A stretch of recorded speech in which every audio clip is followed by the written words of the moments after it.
akhulumile ke eMaswati kunayi article lengibhale ngathi emehlo enyokinya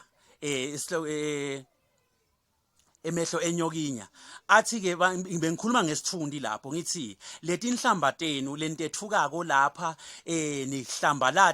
nihlambalata inkosi lokuyingwenyama yeMaswati nihlambalate bafundise nendlule nihlambalate even ngisho nebaprofeti bantu baNkulunkulu nihlambalate onke eMaswati ngaleti inhlambatenu nisilahlela sithundi nenda kuthi nemhlaba wonke ubuke eMaswati kanye nenkosi yawo ngemehlo enyokinya niyaphendvula ke nine nithi kimi sikuphi lesithundi ngoba sinasithundi kade salahlekelwa sithundi ngitawuthi mina niqinisile phela vele umuntu losemnyameni ude sithundi wonke umuntu losemnyameni akana sithundi sithundi sikumuntu losekukhanyeni njengananga umprofeti wenu nginesithundi niyabona nje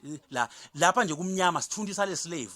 nginesithundi because ngisekukhanyeni ningeke na expect ukuthi indaba nesithundi kanti nisemnyameni uma nifuna kuba nesithundi sukani la mnyameni nibuye ekukhanyeni ndawuqala ke nani nibe nalesithundi as long as nisemnyameni yingci nisemnyameni vele ndawuhlala nide esithundi nitawuhlala ningenasithundi hloniphani ke thine lesekukhanyeni ngoba thine sinesithundi lekufanele sisivikele nine lenisemnyameni vele kaninasithundi ndasithatha isithundi ngoba sithundi silethwa kukhanya lokunguJesu lelithi iBhayibheli Jesu ulilanga lethu isho njalo iBhayibheli nine ke anikho kuJesu ingako nide esithundi